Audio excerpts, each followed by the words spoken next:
First of all, how is CCTV supposed to prevent crime? This is really important. So CCTV could work by deterring people, by increasing the perceived risk of being caught, and might stop people from committing crime because they see the risk is too great. It could be about actually increasing the actual risk of getting caught, stopping prolific offenders from retargeting an area, or being used in investigations. But primarily in terms of a prevention, it could be about stopping them from continuing to offend.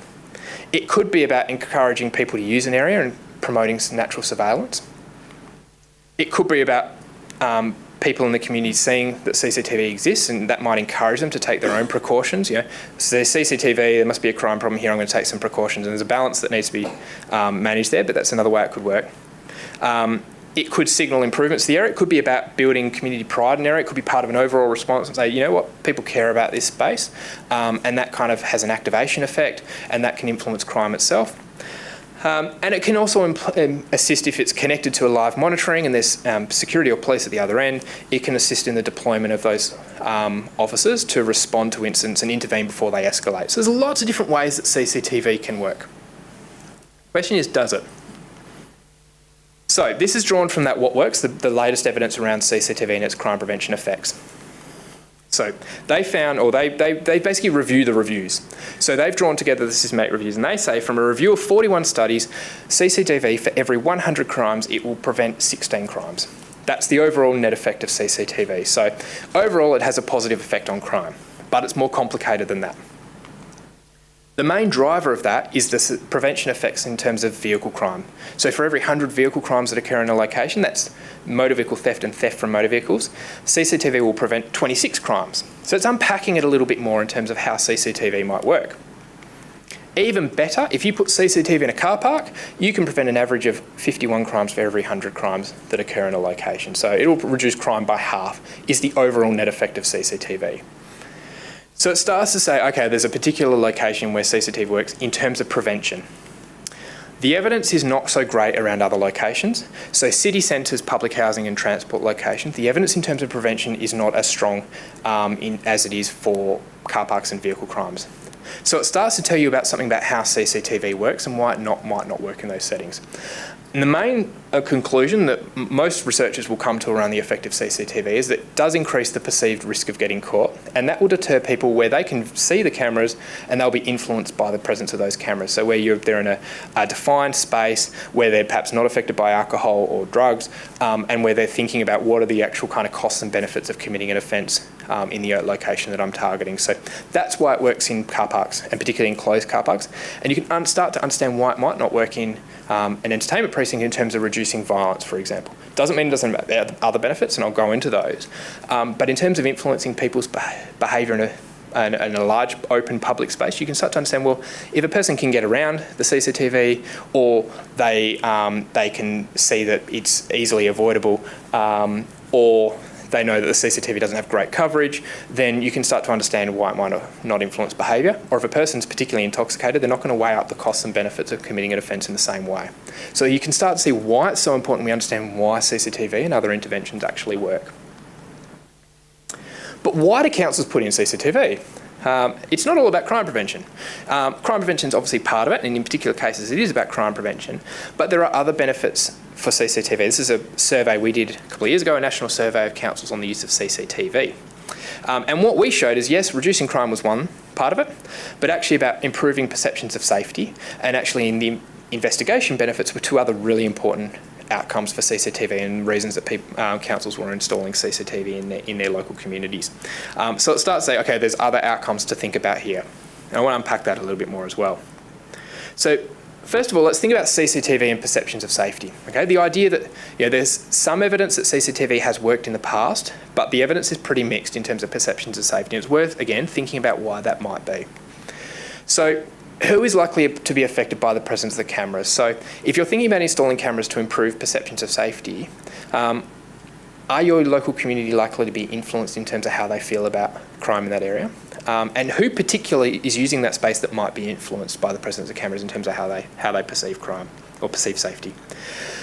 Question about visibility. I don't know about you, but I can walk through a city centre and not see a single camera because I'm not paying attention to it. I might be completely oblivious. maybe I need to look up from my phone, I don't know. But certainly I don't pay attention to the presence of cameras, and so they don't necessarily resonate with me in terms of signs of safety. I might see signage though, I might see something more at eye level. So it's thinking about, okay, what are the signals of CCTV being present that might actually influence how people feel about a space? And think about, what's response of CCTV likely to trigger? Is it likely to make people feel safe? Or is it more likely to make them feel like there's a problem? And that whole dysfunctional versus functional fear idea, will it push them too far into the dysfunctional fear? So you've got to think carefully about how you manage how CCTV is perceived.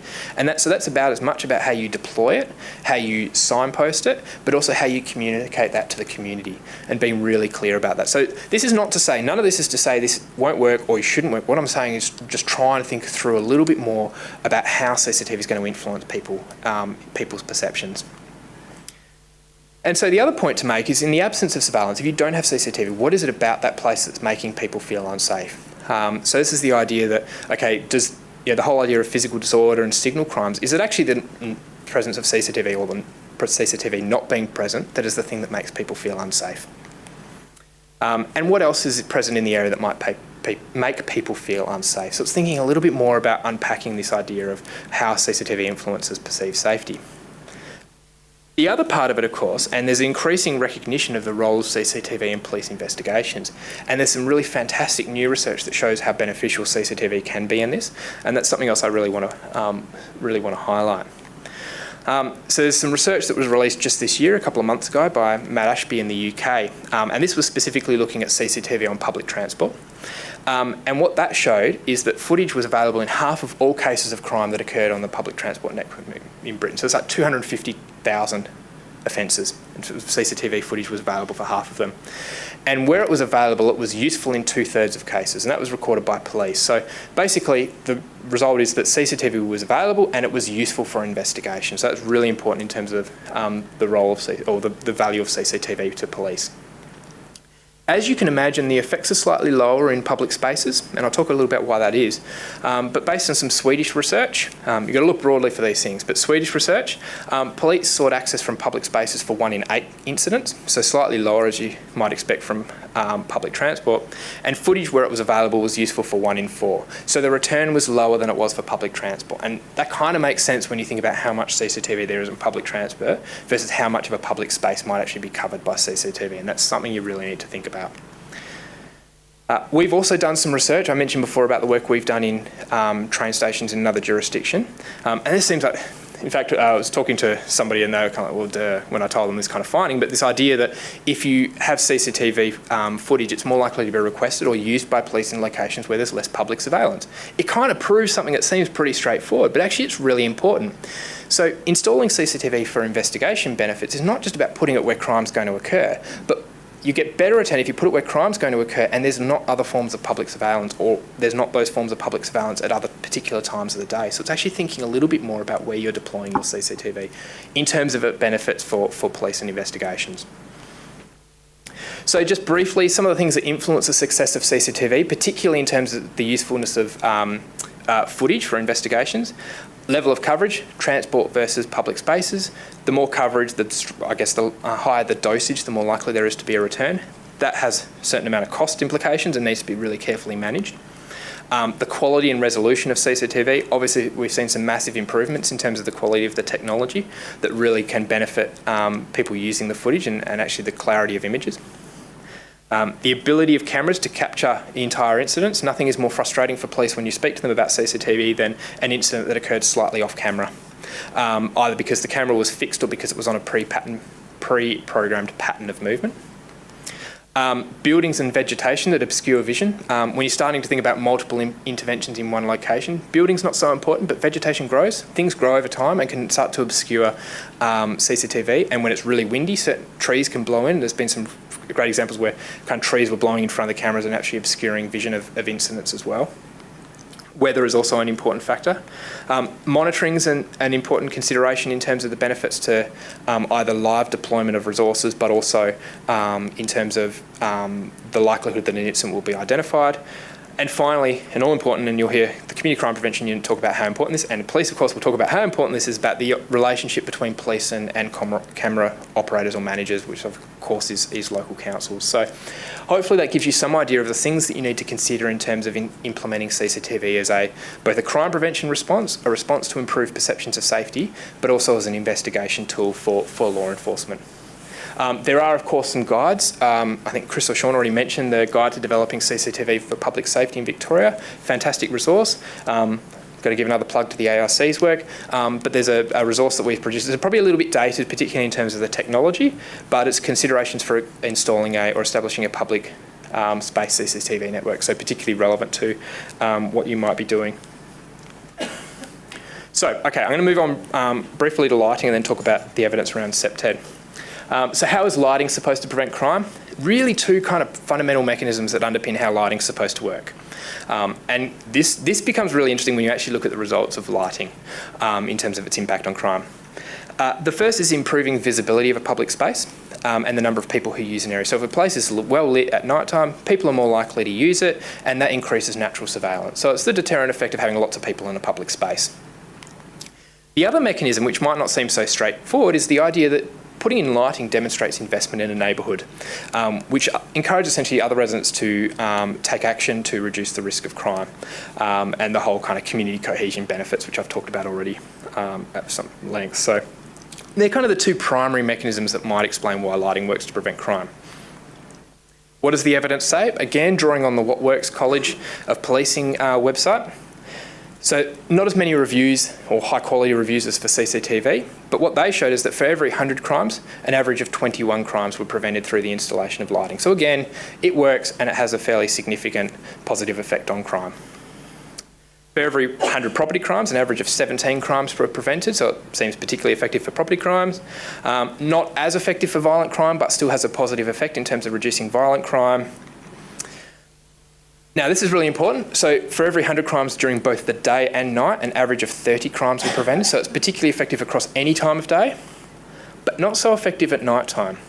And so what researchers will argue there is that actually what happens with lighting, it's not about surveillance at all. It's actually about that demonstrating investment in community. It's about building general community pride, building the likelihood that people will take their own precautionary activity, and just generally the benefits from that kind of collective efficacy investment in a public space. So it's actually not about nighttime crime at all.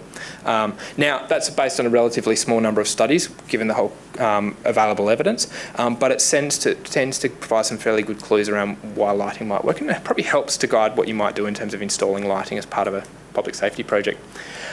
So based on that findings, there's some really important things to consider in terms of lighting. The first is that it works best in really poorly lit areas. So the return is actually a lot better when the light's a lot worse to begin with, is essentially the finding. So where there's a marked improvement in lighting, that's where you're likely to get the most improvement. Smaller tweaks, smaller improvements. It may work best, given the way in which lighting appears to work, it may work best in otherwise underinvested neighbourhoods. So where there's otherwise less investment in terms of crime prevention, in terms of building the kind of community pride in an area, it may be more effective in communities where there's otherwise less investment. It is plausible that lighting makes it easier for offenders to assess targets. There's not really the evidence that says this is actually what occurs, but it's certainly a plausible argument. It's something you need to consider. And similarly, you need to think about the potential impacts in terms of light pollution, sleep. A lot of criticism in the Hague Park example around the potential of lighting up the area and the impact on animals, and also energy efficiency, although increasingly we're seeing more energy efficient lighting options for public spaces. And it might be necessary to support other measures. So if you're looking at CCTV, one of the keys is making sure that the area is adequately well lit for the footage to actually be useful as well. So again, it starts to provide some guidance around when CCTV may be useful. Does lighting make us feel less fearful? Well, again, yes is the answer. Reduced fear of crime in 2 of the 4 high-quality studies, so it appears to have a positive impact. There's more studies which are not as rigorous, which also seem to observe a reduction in fear of crime.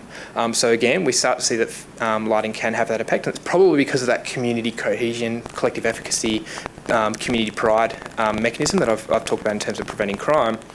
And changing the lighting can also influence how safe people feel in an area. So there's some examples from increasing the brightness of lighting and changing the type of lighting that can also influence how safe people might feel in a public space as well. So kind of the lighting environment is actually, or the lighting atmosphere is actually also really important. Now I'm going to talk briefly about CPTED. I talk about CPTED broadly as a term for kind of anything to do with design. Some of you have seen kind of the underlying principles of CPTED. Again, a lot of you will be familiar with this from the work that you're already doing in terms of urban design planning. This is Paul Cousins' version of the principles underpinning CPTED, and he says it's about territoriality, so making the whole defensible space argument. It's about aspects of surveillance, access control, and target hardening. So there's an overlap with CCTV and other security measures, promoting legitimate activity, and of course image management, which is really his fancy way of saying keeping an area clean and tidy. So there's kind of some core underlying principles for CPTED responses that are sort of accepted as being kind of part of the overall response, and things that you would consider in terms of implementing a CPTED project.